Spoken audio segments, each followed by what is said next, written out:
Governor Bobber. I like good day, doctors. George Allen here. Good day, doctors. Ask my family doctor just what I had. I said, doctor, Mr. MD, doctor.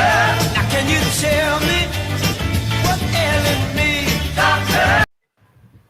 Good Wednesday, everyone. 2021 is winding down, and we've got a special Wednesday episode again this week because everyone's going to be out partying like it was 1999 this Friday for New Year's Eve.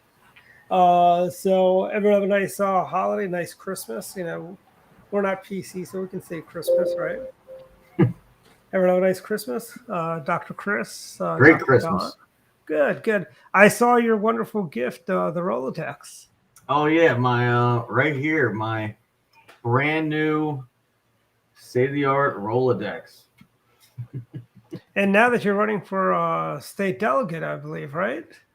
Yeah, yep. You can use that for a spin for dollars. You put your relatives in wherever it stops, you know. Yeah, that's the person you call for the day to give you money. Yeah, so Rolodex, I mean, that's like an ancient artifact now. I know I've got like 3 of them around here. I remember when I was going through my dad's den, I found so many of them. And actually 2 of them were never used, which I thought was kind of funny. Never been used. You know. But Don, how was your Christmas? A nice Christmas? Yeah, it was good. Good. Spencer and his wife gave us a gift card to Fogo de Show. Oh, nice. So we went over there for that. We were very lucky though, because I haven't been to that place. I haven't been to the one in Bethesda at all. The Fogo for years. When my cousin, we went out and is this one that's at Pike and Rose? Yeah, Pike and Rose. And we walked in. We went early. I mean, we got there about 11:30, and they're like, "Did you make a reservation?" And we're like, "No, just let us check if we can take walk-ins." And I'm like, "Great." But was this on Christmas Day? Coming in that time was probably the only time we were going to get in. Yeah. Because an hour and a half or whatever it was later, by the time we were ready to leave, whatever it was, I mean, the place was filling up fast. Mm-hmm. So. Yeah, on Christmas Day they had that you needed a reservation. Yeah, I mean, think about it. I mean, first of all, there are not a lot of restaurants that are open on Christmas Day anyway. To begin with, that is true. And so this is a pretty high-end restaurant, and yes, it is. I mean, if you're used to going to those places, you probably a good idea to make a. That's just that's not something you normally do. It's like Longhorn Steakhouse isn't at as high level as I tend to go to. Are they still around? I thought they went under. I thought a lot of them shut down. No, they're still Longhorn around. Steakhouse. Yeah. No. It's kind of, I don't know. It's kind of fun. I mean, we used to go over there and eat ribs a lot, but we've been trying to support Mission Barbecue when my wife gets when she gets a hankering for ribs and stuff like that. So. And the funniest thing is, usually the week between Christmas and New Year's is always a dull, slow week, but not this year. This year has been action-packed. I think we've had a news story every day. Today, Jeffrey Epstein's, is that his girlfriend or wife or whatever she is? It was basically, she kind of served as his pimp. Yeah. Yeah. She got the jury, pimp. Yeah, the jury came in with the verdict.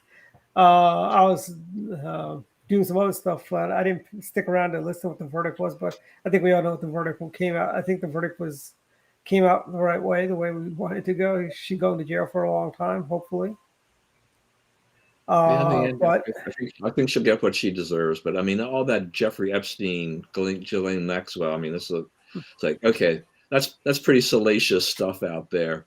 Yeah. And yet, we've got. I mean, isn't the big news is COVID-19? Yeah. Which, by the way, the federal government can't do anything about it. Yeah, I know. Don't you just love this?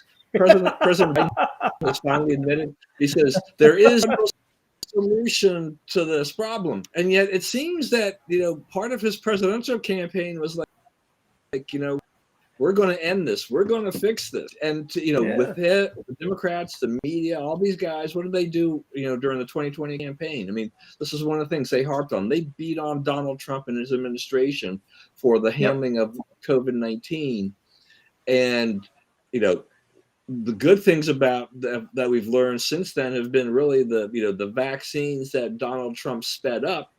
That's been the thing that's kept it from getting completely out of control.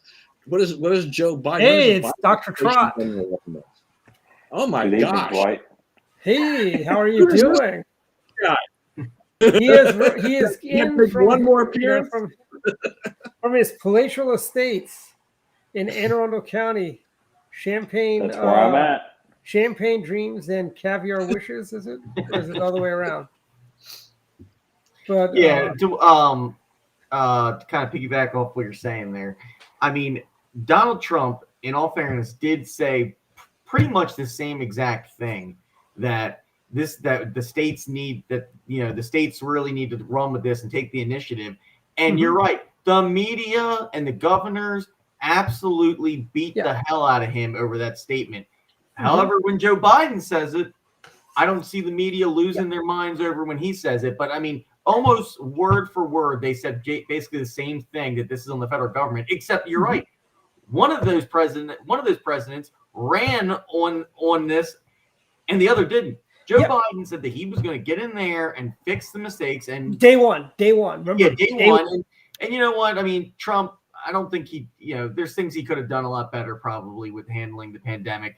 But Biden ran on it. He said he could fix it. Trump, it was something that popped up on Trump, towards the end of his term.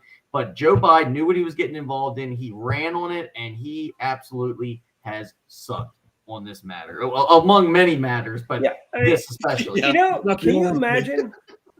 Can you imagine how bad the rollout would have been if, say, we didn't get the vaccines, President Trump's warp speed was never implemented, and we didn't get a vaccine, and just think how much worse we'd be at right now.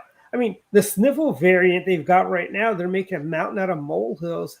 In Maryland, they're saying, "Oh, we got so many beds are being occupied, because of Omicron," and it's like, are they all COVID cases that are occupying these beds, or are these people that waited for surgery? And because we were under our lockdown for pretty much the entire 2020, and people are now getting around to scheduling their surgeries and so on.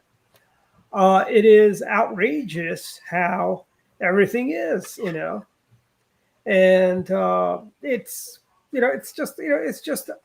is criminal. The way the Biden administration is doing it is criminal. If this was if this was George W. Bush, remember George W. Bush? He got crucified over WMPs and so on. President Trump, President Trump could have saved a bus full of nuns on Christmas Eve, and they still think, well, he was saving those nuns. They're all pro-life people, so not a big deal. That's how the media would have spun it.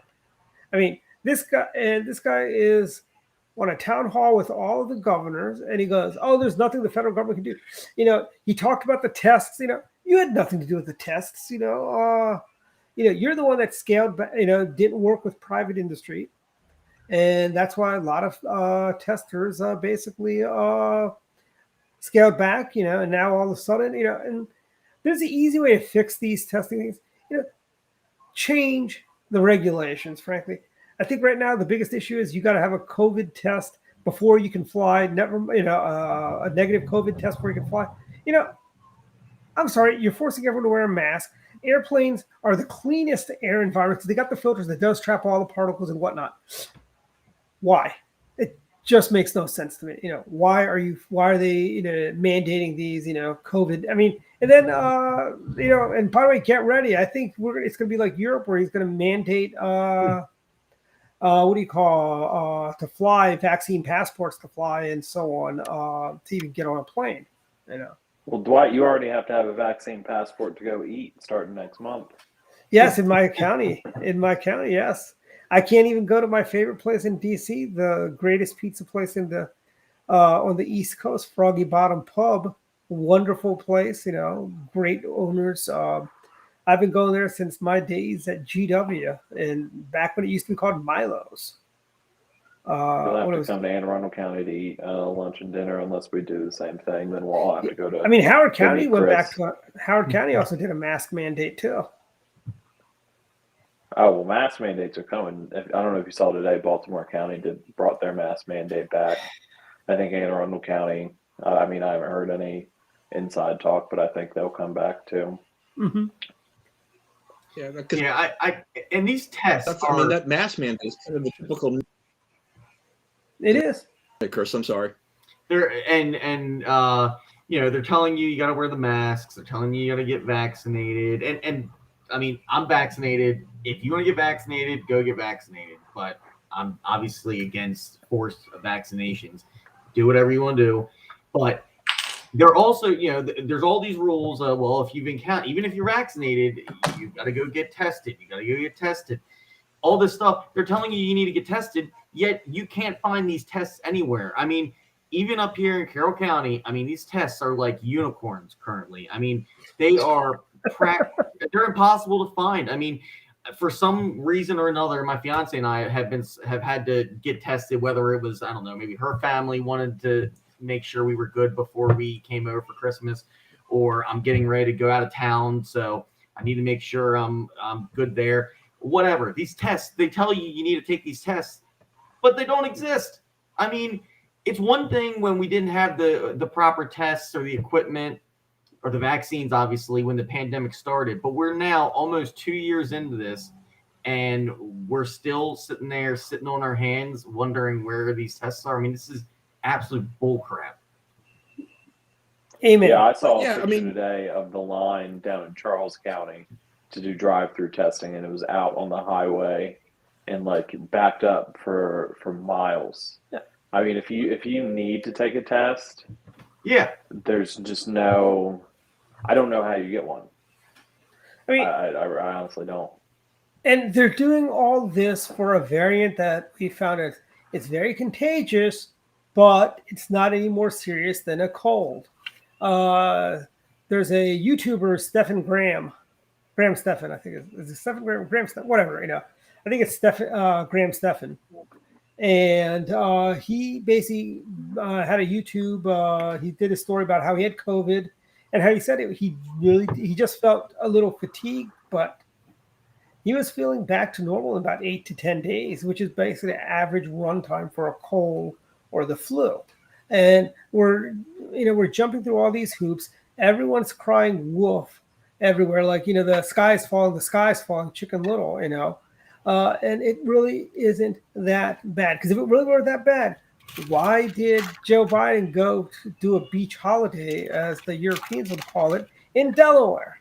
And why are these Democrats? I'm trying to think of the name of the Democrat that went to, I want to say Acapulco or someplace in Mexico for a vacation. I mean, where's that? Why are they not getting the Ted Cruz treatment? You know, it's ridiculous. Well, I mean, back on these test kits and this testing, it's like, you know, all they needed was this fear about, you know, the spread of Omicron, and next thing you know, everybody and their brother thinks, you know, the panicked people think that they've got to go get tested. It's like, look, if you think you've got symptoms and you want to check on it, it's one thing, but don't tell me that all of a sudden all these people in this area just are sick or feeling sick and needed to go and line up there and do this. It's just absolutely ludicrous that this happens. But this is this is all that by the government. Biden earlier in talking about, you know, warning the unvaccinated, beware of, you know, of the winter of death kind of thing, like this doom. Actually, I believe what he wished. I want to say what his fraudulency said, because I got basically this was from whitehouse.gov, and I believe the exact message was, to paraphrase it, you know, you're going to die. You know, if you recall, I don't even remember. I'm trying to think who it was during Obamacare, you know, or was it before Obamacare, where Republicans want everyone to die and die soon. I believe that's what it was, because Republicans are against socialized medicine. Dwight, I just love how you said the exact phrase, and then the exact thing they said, and then you you paraphrased it. I'm like, Yeah. like that's perfect. This is exactly what they wrote on the website. Okay. This is exactly what he said. Yeah, paraphrasing it.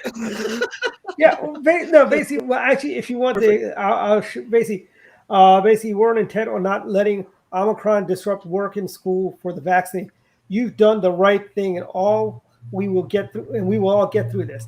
For the unvaccinated, you are looking at a winter of severe illness and death for yourself, your families, and the hospitals you may soon overwhelm. That is what Joe Biden said, and that is like, can you imagine if a Republican said that? Can you imagine if President Bush said that about, if you're not going to support me on the war on terror, you're going to die because the terrorists are going to come in and they're going to win. If he said that, I mean, he would have been skewered by CNN. And, this is the media will give him a pass on that. I mean, as we were talking earlier too. I mean, there's a lot of things that are going on here too with the media, where there's a selective amnesia. It's like, oh, Biden said that during his first presidential campaign. We don't remember that, right? And we're not going to do that. But we've been saying, and you've been saying during this program, is that had said or done any of these things, basically, they would have been crucified.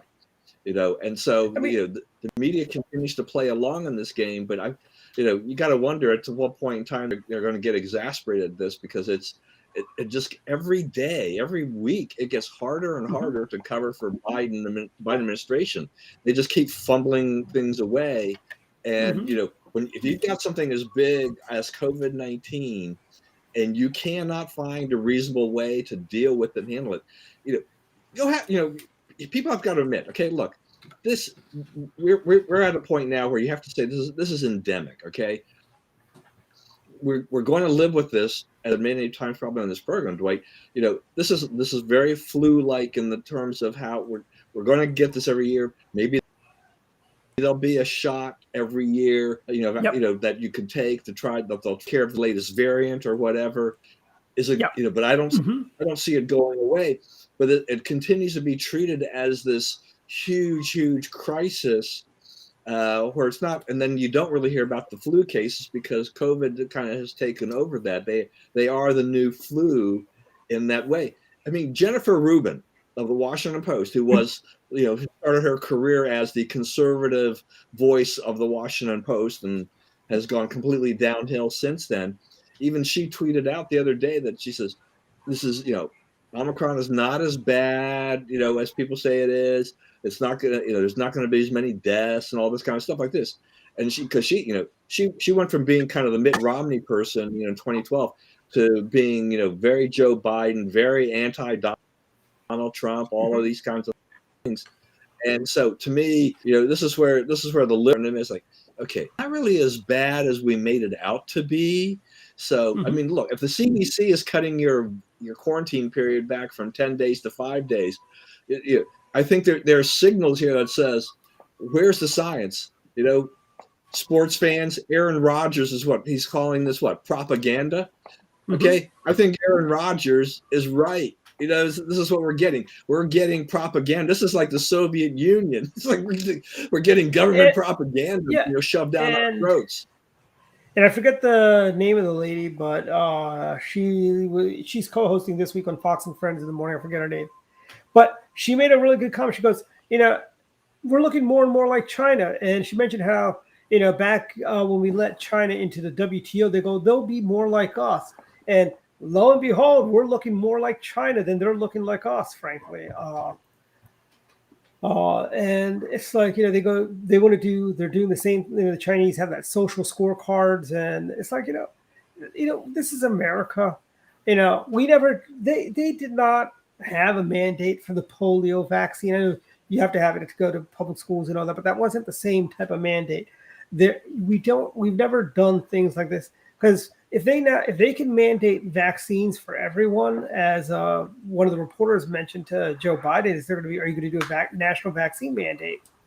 What else could they do? What's next? I mean, that's basically, it's like, we're a nation that believes in individual rights and personal freedoms. I am 100% vaccinated. I am boosted. I think that there's nothing wrong with the vaccines. It was fine people. And it was under President Trump, that we developed these vaccines. Operation Warp Speed. We got 3 effective vaccines. Now we have pills that can treat COVID. I think we need to end this pandemic. The pandemic's been over for about 4 or 5 months now, but it's a matter of control. This is how you control people by, putting. It's kind of like this is exactly what they accused President Bush of. If you recall, in the early days of terrorism, we had the threat levels, orange, yellow, and the color code system they did. And they go, every time something bad happens to the economy, the threat level goes up to orange. And that's what these guys are doing. Every time Joe Biden's poll numbers drop a tick, oh my God, there's a new variant. Oh my God, this is happening. It's like a crisis after crisis after crisis. I don't get it though, Dwight, because every time there's a new variant, every time his poll numbers drop, we get a new variant, and then the poll numbers keep dropping. Maybe it's as if people are tired of COVID. Yeah, I want to see that. I want to see that study, Jason. But I like this line of thinking. Yeah, it's like we need to investigate that. That would be good. We can come up with empirical evidence that ties in the poll ratings and the variant announcements. I like that. Well, I mean, the Omicron was right on schedule, just as his and Camilla's approval ratings took a nosedive. This whole new variant where we had to bring back the mask mandates, and everyone had the nightmare. I mean, people who flew around this time, it was a nightmare. And I wonder, was that to distract people from the high inflation in the country so people wouldn't pay attention to that? I remember they said that about President George H.W. Bush during the Gulf War. Oh, that's just for oil, and it's to distract from the failing domestic policies of the Bush administration. Are these variants to divert attention from the failing Biden-Harris economy? If it is, it would be a very bad strategy anyway, because of course, but it's public confidence in the Biden administration's ability of handling COVID-19 is going into the toilet. Okay, so it doesn't really look like exactly what is it out there for the Biden tradition for things so that they could push their poll numbers up. I don't see any, because every time they touch something, it gets worse. So it's like they're just going down and down and down and down. I mean, this is great for the Republicans, right? I mean, it's great for 2022 and the Republicans, because the Democrats they're looking at it. More Democrats are retiring or decide they're going to do something else in 2022. More chances for Republicans to take more seats than they anticipate. I mean, it could be another one of those big wipeout years for the Republicans, where they go and clean the house and take really first control of the House. Independent on and if that goes, maybe they'll recontrol the Senate and too. But it's Biden administration. They have very little time now to move an agenda forward, because they lose the House. Things are going to get really stalled at that point. Nancy Pelosi won't be there pushing. Yeah. And by the way, next year, people that are in districts, members of Congress that are in districts that President Trump won, you think they're going to vote for Build Back Better? You think they're going to vote when they bring Build Back Better? Or whatever the next spending behemoth they bring up? You think a Democrat in a Republican area is going to vote for anything, that Joe Biden wants to do? I don't think so. I think it's going to be a good year for Republicans next year. I think even in Maryland, I know Joe Biden's still very popular in Maryland, because a lot of people evidently, correct me if I'm wrong, I'd say there's a good chunk of Maryland Democrats that are probably on crack or something like that. That's why they seem to think Joe Biden's doing just a fine job, or they all work for the government, one or the other. But on Build Back, I'm going to say on Build Back Better too. That Schumer wants to have a floor vote type of thing, and I imagine his part, there's no evidence that he wants to show that he wants to show that it's like it's Manchin and maybe Sinema that are kind of gumming up the works for him. But he also risks exposing people like Tester and Masto, who haven't, will they go on record, on a floor vote and said that they're going to support that? I want the vote. That's not good for them. Yeah, I want this vote because this will be the best campaign commercials we can run all over the country. John Tester voted for Build Back Better, and Joe Schmo voted for Build Back Better. And it will be great for us. It will be a wonderful thing. Especially when Warnock. They frame this whole thing as really a mansion and kind of cinema deal, things like that. They want to put pressure on those guys, but really, in reality, there are other Democrats that are back there that are they're not taking front and center, letting Manchin take the heat, and he's more than willing to fight this fight right now. Yeah. But it puts a lot of other Democrats, So I think that was. I don't think that's a good move for Schumer at this point in time. But the Democrats are desperate. Yeah, they're desperate here. They are desperate. They are actually at the point where they need a win. They have not had a win all year, and it's funny. I remember a year about this time last year, DC's getting statehood. We're gonna have 2 senators from DC and 2 senators from Puerto Rico. Hey, how'd that all work out? I told everyone that they are not good. DC will not get statehood under Democrats because why?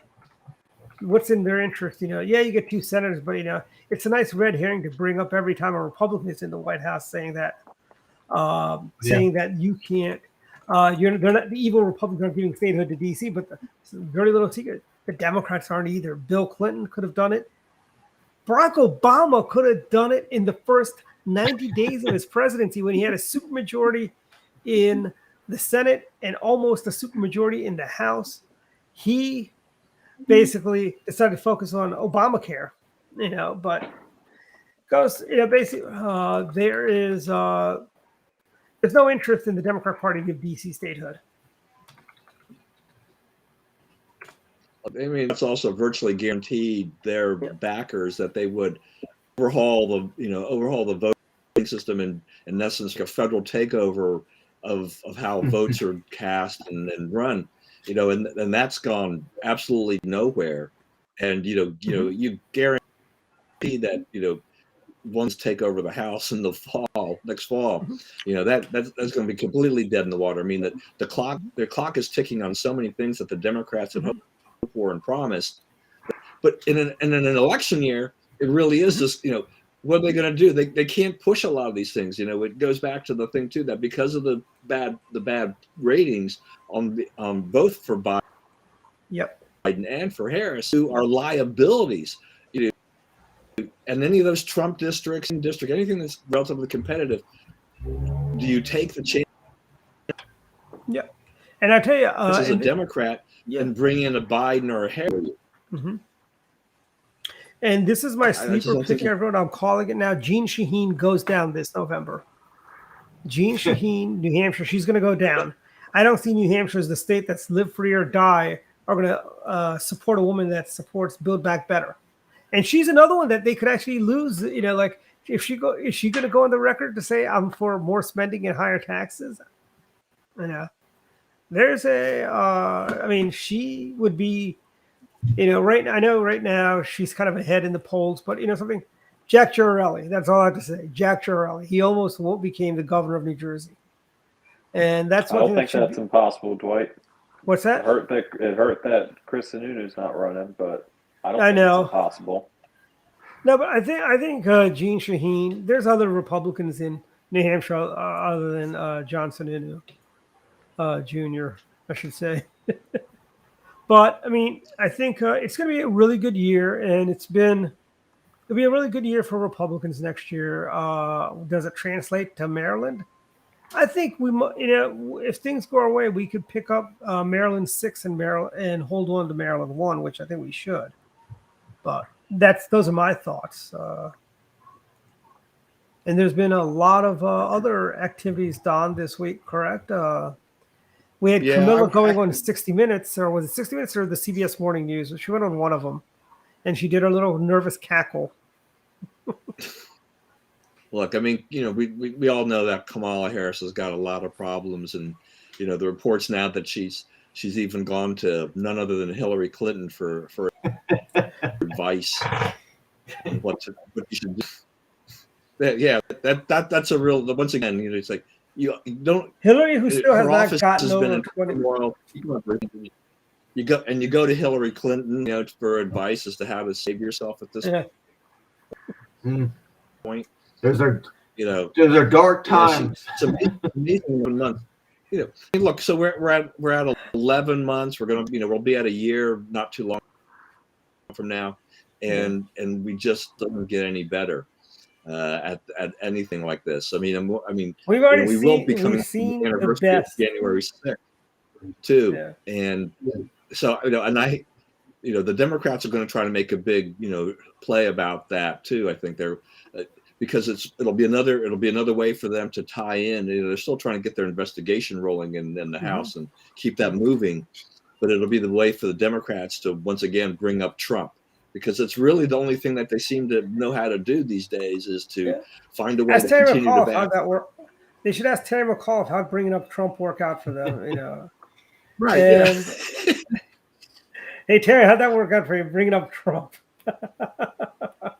I really hope Tom Perez is the Democrat nominee in Maryland, because he's an idiot who's going to do that.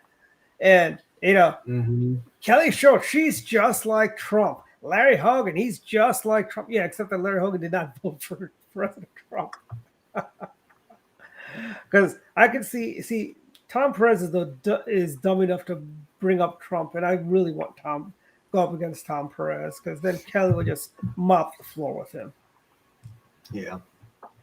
But we've got. I do want to get. I think it'd be good to get everybody's opinion about one thing, though. I want to switch back here a little bit on the Omicron and all this stuff, because one of the things that we're seeing right now, because you mentioned at the beginning, we talked about we're ending the year, we've got New Year's Day coming up here, starting 2022, but because of this Omicron scare, we have things being canceled right and left. These are outdoor events, driving me absolutely nuts. Either the total cancellation or the cutbacks in outdoor events. What is it, Times Square? They're going to limit to what, 15,000? You've got to be vaccinated and you got to wear a mask. You're outdoors, for crying out loud, right? What is going? I don't what's the deal with this? But we're seeing this in in our backyard too. I mean, the events in Virginia and outdoors, they're like, oh, we're going to cancel these events and all this kind of stuff. Even the Youngkin. Even what do you call? But like the Youngkin inaugural, from what I've heard, is they're scaling it back. It's not going to be as big as if you remember back from the George Allen days of the Jim Gilmore, Bob McDonald inaugurals. They're doing a lottery system to give tickets out for this, But there is the Maryland Terps will be playing Ryan Nidak's Virginia Tech Hokies. That was earlier today, Dwight. Oh, was it? That was earlier today, wasn't it? Yeah, what do I feel? It feels like I don't know. I don't even know what the final score was. Maryland won, though, I believe, right? Yeah. Maryland won big, yes. That's good. I sent Ryan a message and apologized that he had to go all the way up to New York just to watch Virginia Tech get whooped that bad. I need to send. Hey, look. Yeah. At least they played the game. Yes. Okay. That's the thing, is that. I mean, that holiday, this Holiday Bowl debacle the other day. I mean, there they are, just hours before the game, and they canceled the game. Hey Don, if we can cancel all the other bowl games, Maryland would be the number one school in the number one football team in the country. If we cancel all the other bowl games, that's a real stretch. If all the other bowl games are canceled, Maryland wins. And I wish. Look, if you don't think that are in the championship, the playoffs are everybody was a little bit nervous after all of this. They're doing everything, nothing happens there. But this all calls into questions like these athletes. They're almost 100% vaccinated for most of these teams.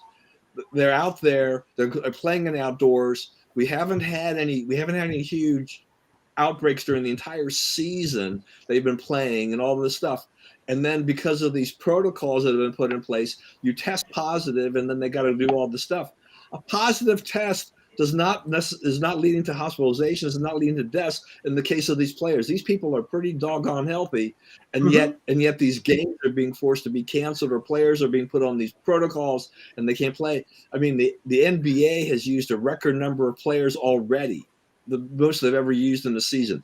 I mean, I think that pro sports teams are trying to think, well, this is going to be. Remember the perfect. Redskins a couple weeks ago? Players around.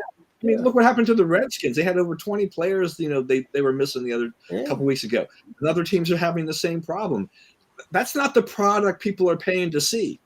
And these people are healthy. I mean, I'm not the huge Aaron Rodgers fan kind of guy, but I'm beginning to, go ahead and speak out about this, and he made his choice about, whether or not he wanted to be vaccinated, just like Carson Wentz of the Colts, and he's going to be on that protocol. But chances are that Carson Wentz is not going to wind, even if he played, he wasn't going to infect anybody, but he's going to have to miss a game at least. It's not, this is just, absolutely kind of ridiculous the way things are being treated now. Very true. Very true. Hey, guys, I'm not would familiar you go with this. to an outdoor event on New Year's Eve? What was this DC football team you were referencing? I'm familiar with the Washington football team. This is. Did I use the wrong term? Yeah, what was that racist word you were using? The team that was named after the Boston Baked Bean. By the way, that is actually because they used to be the Boston Redskins, and they got the name from the red skin of the bean, and that's how the Redskins. And if they just replaced the mascot with a red bean, I think everything would be fine. That's why I always said they should have just put a potato on the helmet, and they would have been all right. That's true too. Very true. By the way, look, we shouldn't make too much fun. My high school team here in Maryland, when I was going to high school here, they were the Indians. Yes. And then when they downsized and they closed a bunch of schools in Maryland, that was one of them that closed for a while. And then when enrollment, when attendance boomed in the county, they reopened the school. And as a result, though, they had to change it. I still don't even remember. I don't even know what it is, but for me, it's always going to be the Indians. I believe they are the Titans now. I believe they are the Norfolk Titans. But my school mascot was the Prince of Darkness himself, Satan. Our mascot was the Blazer. Although I do remember, I think it was out of my freshman year for the homecoming parade. Somebody's dad had a Chevy Blazer, and that was the entry in the parade for, I think it may have been the senior class in '87. And they just put a Blazer in there, and they put some red and white streamers on it, and that was their float. I looked it up. They're the Gladiators. Oh, the Gladiators. That's a little offensive, I think. Gladiators. A little offensive. I know those poor gladiators that were forced to fight to the death. I mean, they were. Yeah. Hey, do they do this when they're about to? The problem is that who are the descendants of the gladiators to speak up about this, right? Yeah. So that's the thing, is that all you need are a handful of Native Americans who have a bone to pick with something like this, and the next thing you know, all of this stuff is being scrubbed right off, right? But the Cleveland Indians are what? They're the Guardians now. I mean, it's like, give me a break. Are the Chiefs are the Kansas City Chiefs changing their name too? I mean. No, the Chiefs are still holding on, but we know that the Braves are definitely high on the list to go next. Yeah, you know what's really the whole.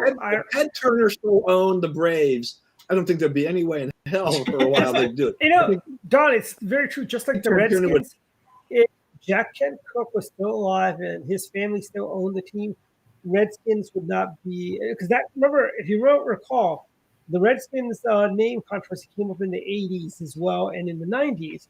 And the left just pushed back and said, oh, it's not really that. It's actually honoring them and blah, blah, blah.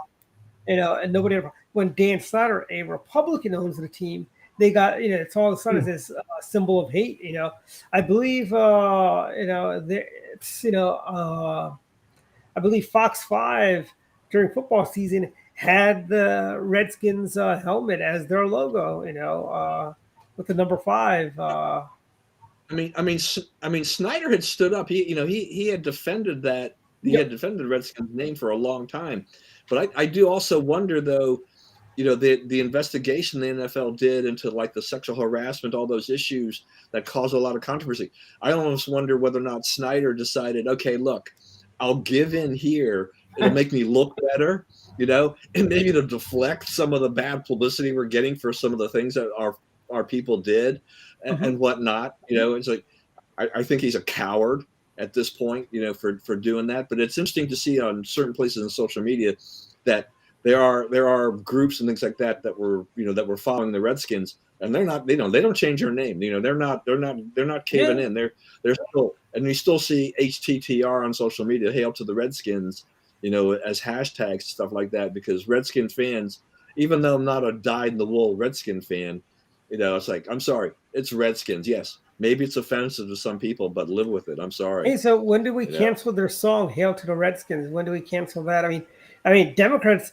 canceled the Maryland state song for less. Yeah, no, I mean, everything that we're scrubbing. I mean, I kind of, I wonder. I'm pretty sure. What do you think? If Glenn Youngkin had been the governor, would we still have the statues in Virginia? Would he have been able to stand up against that? I think we probably would have had some of them. I think local municipalities, because we believe in small local government, municipalities could have, like the mayor of Richmond, could have pulled down those statues, that were on city land.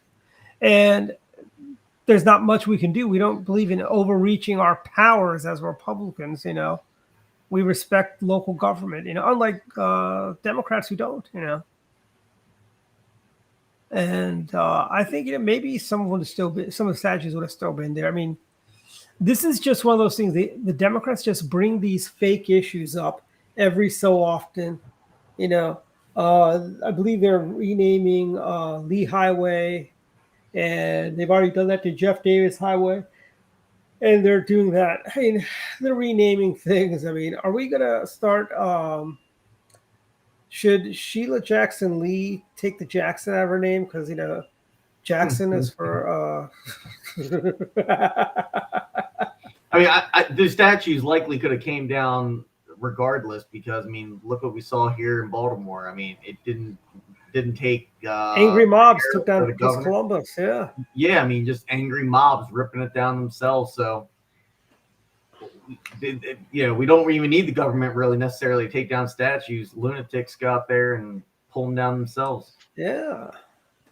And then, then you got liberal mayors, like Lori Lightfoot, who'll say, well, why don't you hire some more mall security in your stores, And I tell you, I'm surprised nobody gave this response to her saying, Madam Mayor, why are we paying taxes? Should we just not pay our property taxes? That property tax is supposed to fund the police to protect us from the mobs that come in and loot our stores. That's the response that retailers should have given.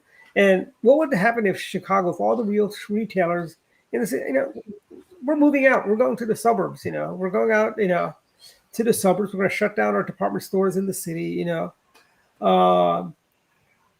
because we don't feel safe. Our customers don't feel safe coming in. I mean, Baltimore City is my family. We used to have season tickets for the Orioles, and we got rid of those tickets a few years ago just because nobody feels safe going to Baltimore City anymore. It's like, would you go to a night game at Camden Yards these days? Chris, would you feel safe going to a night game? I mean, I go down. I work in the city, so I mean, I take the metro down pretty much since the pandemic. Since I've been back to the office. Oh wow, you're the person that uses the purple. You're the guy that uses the Baltimore light rail. I take the metro subway from Owings Mills. Okay. I mean, I kind of see it all, so I'm a little numb to it at this point. So I might not be the best person to ask. Yeah, it's like I know that people have mentioned that to me, other season ticket holders who got rid of their season tickets. And I don't know if that or the Orioles Orioles magic, Yeah, their performance plus the just general city climate and the safety or lack of safety in the city, isn't exactly helping. Well, I had some great hope when there was talk about a lockout of the players and a strike looming for the next season. If the Orioles would just cross the picket lines, they could go all the way. Everybody would just forfeit. The Orioles would play, hey, we're playing New York. Oh, they forfeit. They didn't show up. And so on. Yeah, Yeah. we'll see how that goes. We probably won't get a whole lot of progress on that until February or thereabouts, or maybe Yeah. even March. They're gonna stand on the sidelines and wait and see what each side does with all of that. So yeah, I mean, I don't know. I mean, this all things that are going on. Mhm. I mean, it's just kind of a crazy time that we're in. But I mean, I think as you were saying, Dwight, too. I mean, 2022.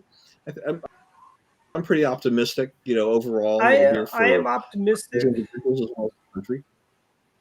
I mean, I am optimistic for a couple of reasons. One, you can't do any worse than you did in 2021.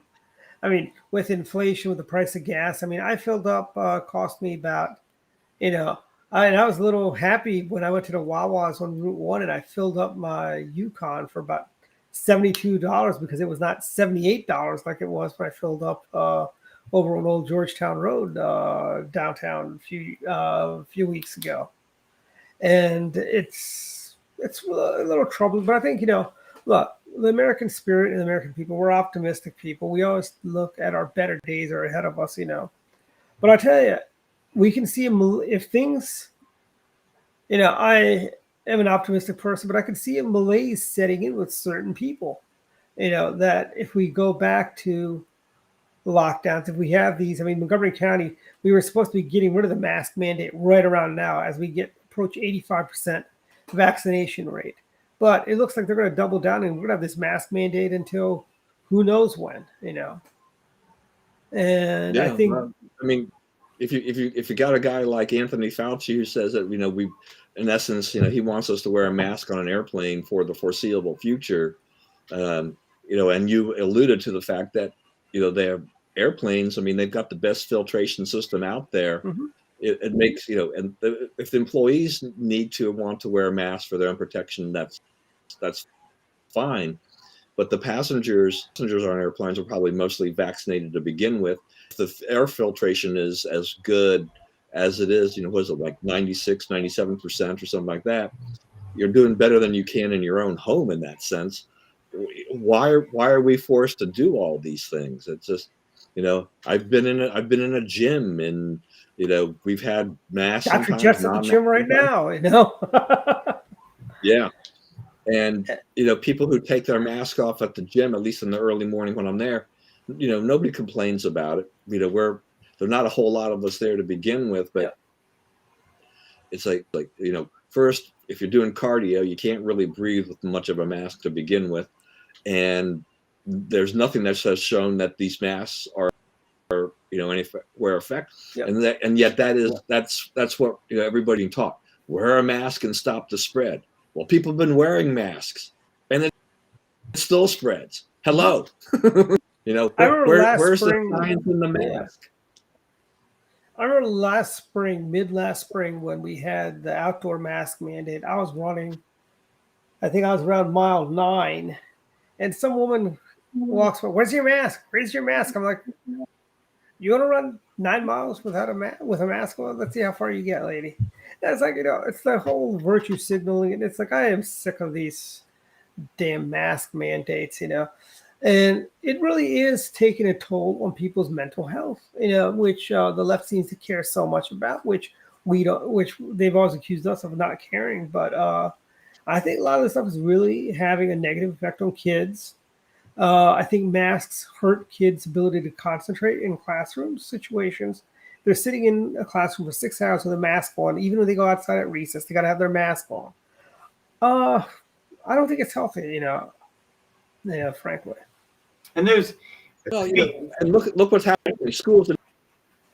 Look at the school back and go to virtual learning again. It was during the height of the pandemic, and where are we seeing kids? Wind up now. They've already opened up the vaccines to a number of these kids anyway. It's like, so exactly what are we proving here, except maybe once again, Dwight, like you said before, control, right? They keep that thumb on us. And you talk about the schools and the masks. I mean, when the State Board of Education, and their new wonderful state superintendent, who, I mean, that State Board of Education, I don't. For a group of people who have all been appointed, appointed by the governor, I mean, they are absolutely terrible. And the person they hired as a state superintendent, also terrible. When they came out maybe 2 weeks ago and said that that once a school system, so once the county school system's vaccination is at or above 80%, amongst teachers, staff, students, once the school system was at 80%, then they could get their they could stop wearing their mask. I mean, not even Montgomery County, no offense there, Dwight, not even Montgomery County has their numbers to 80%. So, I mean, to think that a place like Carroll County is ever going to have 80% of the folks working in the schools and the students at 80% is just absolutely insane. I mean, base metrics, they're never going to stop forcing the masks in the schools.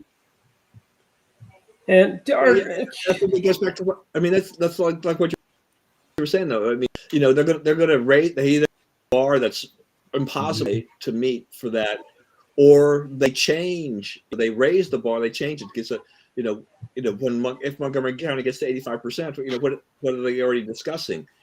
Using a different metric, and if they change that metric, then there'll be another big hill to climb to get to lifting the mask mandate completely. So oh good, well wow, we're getting to 85%, for vaccinations, fully vaccinated, when we can lift it. No. Those the county council people said, nah, okay, now we're getting too close. So when we hit, I guess when they hit 84% or something like that, they're going to say, no.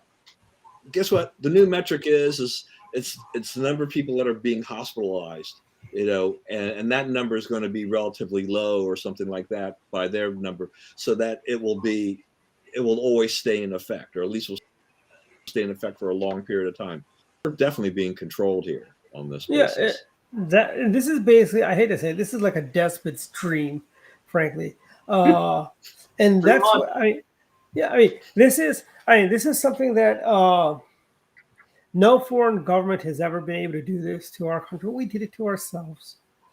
Look at New York City. You can't go into any DC's doing the same thing. You can't go in without a vaccine passport. Montgomery County is going to go down that road. I think Prince George's will probably do the same thing. I think Baltimore City will have the same. They'll start to issue these vaccine passports, and I think the pressure will be on the legislature may actually introduce this year as a legislation, mandating vaccine passports into the entire state of Maryland, thereby, Montgomery Countying the entire state of Maryland pretty much. And that's why you got to vote for Kelly Schultz. I mean, my son and his wife, they were just out in LA a week or so ago. Mm-hmm. They had to have their cards with them. They couldn't eat in restaurants, unless they presented their card. Which is also another whole. How is LA dealing with illegal aliens that don't have a vaccine card? Yeah. Okay. All right. That's actually a good point. I mean, in the sense of this, one thing I'll say about that is this. So you now are making restaurants become your police force, right? Trying to enforce this thing, right? And yet at the same period of time, places like that are also saying, as far as the law goes with illegal immigrants, we're not going to enforce it, right? We're not going to let ICE, do using the detainers and stuff like that. So, on a real legal basis, they'll say, we're going to ignore that. We're passing a law that says you can ignore what the federal law says about this particular thing. But by the way, if you don't enforce the fact that we want all your patrons to show you a vaccine card, we'll fine you or whatever. I mean, they had that big dust up in New York. I mean, a bunch of protesters up in Brooklyn, anti-vaxxers, they protested at a Burger King. Mm-hmm. I feel bad for the employees in the sense of that, they're being put into a situation that they don't deserve to be put into, as having to enforce a policy that they would probably prefer not to deal with. Mm-hmm. 5 people get arrested, but this is what's going to happen. I mean, that's the tip of the iceberg. I think is if we get that, you're going to get more of those types of things happening and larger events like that happening. It's like, people should have a decision. They can make a decision. You either get vaccinated, you don't get vaccinated. So like almost any decision you make in your life, this is up to you. If you want to wear a mask in public or outdoors, fine. Mm-hmm. I don't. That's fine. That's up to you. I mean, I'm half Japanese, I'm Korean. If you go overseas, I go back, 20 years ago, people, masks were very common in Asia. Not a big deal, they're used to that. So I don't care if you want to wear a mask or not. Just don't tell me I have to do A, B, C, D all the time, or otherwise face a fine or whatever. That's absolutely ridiculous. Yeah, and basically before we get too far off, but I mean, I went to a dining establishment in Montgomery County where the guy behind the counter did not have a mask on, and I'm like, I'm not going to say the name of the business because I don't want them to have Mark Elrick's Gestapo stop in and issue, haul them off in the middle of the night. But I mean, I think we're going to start seeing some passive resistance from people. I think there'll be business that just won't enforce the indoor mask mandate. It's like it's a private business. I'm sorry, it's a private. We went to see this with starting with small mom and pop chains being kind of the leaders in this resistance to the tyranny of forcing indoor mask mandates. Because what they've done is they've effectively killed the restaurant and the hospitality industry under the last 2 years of COVID. There are so many restaurants in Montgomery County that are no longer around that were around 2 years ago. Rock City Bagels on Rockville Pike, they're gone. There's Goldberg's Deli in Potomac, it's gone. You've got a whole host of. I tell you, we had a meeting with Jim Shalek a few weeks ago, and we were meeting in downtown Silver Spring because Heather Olson was coming over from Prince George's County, so it's a nice, convenient, central location. The first restaurant we were going to go to is Sergio's inside the, I think it's the DoubleTree Hotel, and Sergio's was closed. Sergio's has been around for years and years and years, and they're gone. Then we decided we'd go up to Not Your Average Joe's up the block. They're gone. Then we decided we'd go to New Haven Pete's. They're gone. We ended up at the Matchbox in downtown Silver Spring. But these are 3 restaurants within a walk in spitting distance of each other, and they were all closed. And there was a couple others that had closed down too. And I think a lot of it has to do with the fact that a lot of these places can't find staff to wait the tables, and because of the crushing of shutting down restaurants for months on end last year. Restaurants have a very slim margin, and you can't really afford to be closed. And I don't think carryout really does it for them, frankly. You talk about if you were selling alcohol, you would make a lot of money off of that, but it's carryout's not going to cut it. Yeah. And hey, we're coming up against it. Yeah, real quick before we do that, I do want to mention the passing of John Madden. Great guy. I remember him when he was doing CBS football, the NFL Today show, and when he went over to Fox. He's a great loss, And then we lost Harry Reid, the guy that accused Mitt Romney of giving a woman cancer and lying about him not paying his tax and then bragging about it on 60 Minutes. Mitt Romney, think about that before you start eulogizing Harry Reid, frankly. I am so embarrassed for you, Mitt Romney. It's like, yeah, you don't want to say anything bad about Harry Reid, but I mean, you don't need to go out of your way to say nice things about Harry Reid, frankly. Harry Reid was a horrible senator. He is the reason we're saddled with Obamacare. He is the the fact that he bragged about lying about Mitt Romney not paying his tax, and then when he's on with his death about it in 6 months, he goes, "Well, one, didn't we?" He's such a reprehensible individual. I'm sad to see him go, but he was reprehensible, frankly. Dwight, I always appreciate that you hold back after someone passes away. Usually, reserved. Yeah. See, Chris, I used to be like that, but I'm sorry. I've heard them trash President Nixon, President Reagan, Jerry Falwell. They've trashed conservatives, when conservative dies, like, oh, they're turning Toasty Brown in hell about now. They can say that, but we can't point out Harry Reid's factual things where he went on 60 Minutes to brag about the fact that he lied about Mitt Romney not paying his taxes, or the fact that he went around telling people that Mitt Romney was giving women cancer. Another big lies that the left, exploited. Sometimes you got to point out, the flaws of individuals when we mourn their passings. Condolence goes out to the Reid family and friends. But I think that's a horrible thing. They said stuff about when Vice President Agnew passed away. They did the same thing to him. It's like it's time we push back against their tyrannical. If they can be totally void and just make crap up about when our heroes pass away, why can't we point out the facts about their heroes when they pass away? Hey, you won't hear me complaining. There you go. But yeah, Don, you guys have any thoughts on John Madden? Yeah, I just no, I mean- watched. It was kind of bizarre. John Madden. I don't know if you called it. Fox Sports had it was called All Madden, a documentary that came out on Christmas Day, and I watched it Christmas night.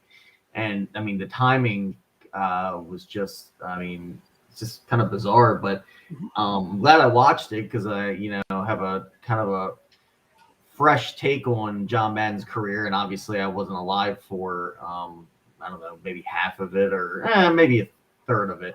But I mean, what a career. And I mean, it was nice. It was nice seeing his career from starting as a coach to getting into the Miller Lite commercials to announcing, and obviously all the success he had with his name on the video game. So it was sad to see him go, but I'm glad that I kind of got to watch his life in a 90-minute documentary.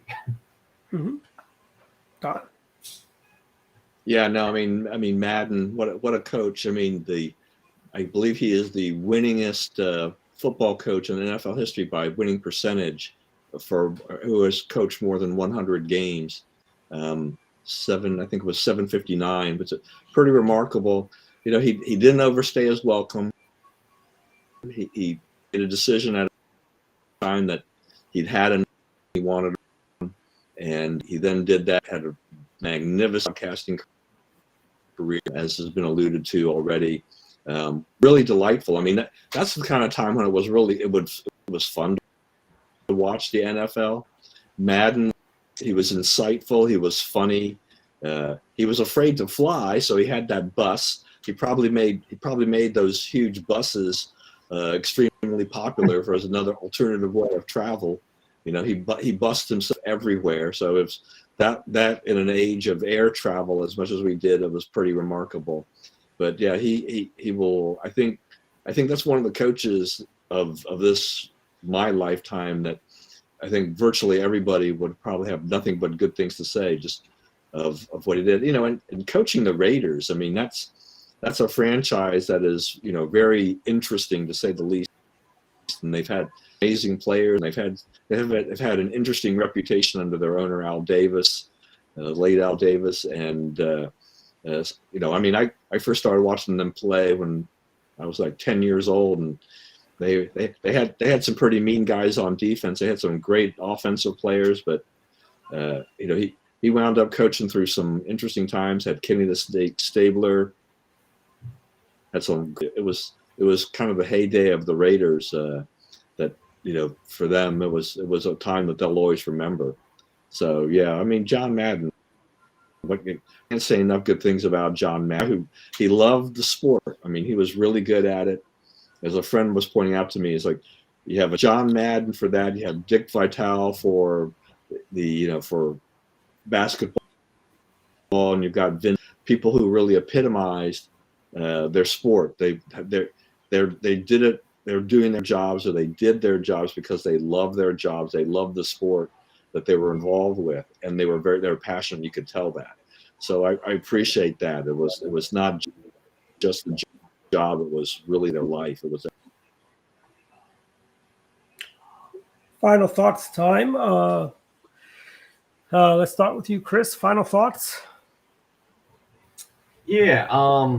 There's one story I saw, I think, right before Christmas. I don't feel like it caught much attention. But seeing that the Department of Homeland Security under President Biden has decided that they need to put up some walls down the border and patch up some gaps. And I just couldn't help but laugh inside when I saw that the headline should have read Biden administration puts up walls, but of course the article I read, they made it sound they softened it a little bit, but it's nice to see that President Biden's coming around and believing in border walls. So yeah. I mean, the Democrats are coming around on many Republican policies. Just last January 6th, we found out the Democrats are now endorsing President Nixon's philosophy on dealing with rioters, by shooting them on spot. Democrats, now it looks like Joe Biden is gonna coming back to, they're already back to stay in Mexico. The courts told them they can't just willy-nilly do that stuff. And I think the wall is, quietly they'll start building the wall again, possibly. And it's I mean, come on. Nancy Pelosi was allowed to have a wall around the Capitol building. Why can't we have? But a friend of mine did mention that wall should have locks on the outside, so we keep the members of Congress in that little pen around the Capitol building. But any other final thoughts? New Year's resolutions or greetings, or talk about your campaign a little bit. Where are you running? What do you? Where I'm running, I don't know. No, it's it'll be somewhere in Carroll County. Okay. The difference between the Citizens map versus the Democrats map, it's pretty different for me. I mean, I could end up in a multi-member district, which includes most of Carroll County, or I could end up in a single member that is basically the two small towns that I've spent most of my life in Carroll County. So there's a lot of unknowns right now. I'm just I'm kind of gonna kick things into gear after the new year, and having a lot of kind of one-on-one conversations with important people up here in Carroll County and planting my seeds, and then after the new year, go full in. Do you have is your website up yet? No, I haven't officially filed. Okay. Like I said, everything's gonna kind of I would say a couple weeks into January, I'll be going full blast. Yeah, and when you do that, let us know. Send us that. We'll definitely put a link to it from the Montgomery County Republican Club site, because we support candidates all across the state and encourage people to donate to our candidates all across the state. Awesome, thank you. Yeah. Final thoughts, Don Irvine. Yeah, I was thinking. So Nicole Wallace of MSNBC, a former Bush White House person, communications. So she is now, she's already gone full on the other side. I mean, in the Trump administration, she showed her true colors in terms of what she really believed in and who she was supporting at that point in time. But now she has decided that she is a Fauci groupie. She has now labeled herself as such. So much for any objective news coming out of her mouth about COVID-19 and masks and anything like that. It's going to be whatever Fauci says is the science, and will be reported by Nicole Wallace. And so yet another person, another Republican, and she probably the who has completely gone to the dark side of things. I want to But say she Grover fits right in Norquist. with that NBC, so Yeah, I think Grover Norquist has it right. When Republicans go bad, that's what it is. I've got a couple final thoughts. One, we are 2021 is coming to a close. It was a phenomenal year, despite everything that happened. You know, I was able to travel like I've never done in 2020. Lot of fun adventures, a lot of great things. Next year, I turn 50, 50. Hey, Next year, the big 50. You know, so been there, done that. yeah, I know it's wonderful. You know, I'll be able to say I remember 40 years ago. I can still say that now, but it's more impactful when you're 50, I think.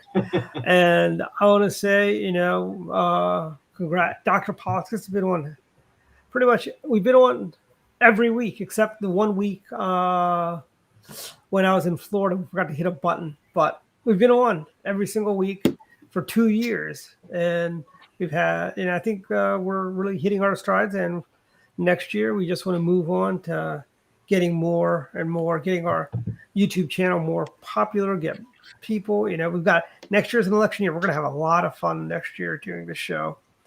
And one last thing I want to mention is that one, Happy New Year, everyone. And the Maryland legislature comes back to session in a week and a half. 2 weeks, I think, is when they come back into session. So call your state legislator. There's more for people in Montgomery County and Democrat counties. Keep their feet to the fire and don't be boneheads about stuff, you know. Let's just keep their feet to the fire, so to speak. You know, let's keep the Democrats honest, if that's possible. as my favorite Delegate Haven Shoemaker says, hold on to your wallets. That's right. Hold on tight. Hold on tight. You know, because let me tell you, this year they're probably not going to raise taxes just because they're all up for election. And it's also very, very crucial that we get behind Kelly Schultz early and make sure Kelly is elected governor, which would be truly historic for Maryland. We'll have our first back-to-back Republican governors. And here's the thing for Democrats, if you can be the Democrats that can be honest with themselves, you know, I'm talking to the Hogan Democrats. Has the last 8 years been so bad for you guys? Do you like how things have been going for you guys for the last 8 years? And if your answer is yes, vote for Kelly Schultz. Or better yet, switch parties, become a Republican, and vote for Kelly Schultz in the primary too. And that's my final word. Happy New Year's, everyone. Happy New Year. Happy New Year's. See you.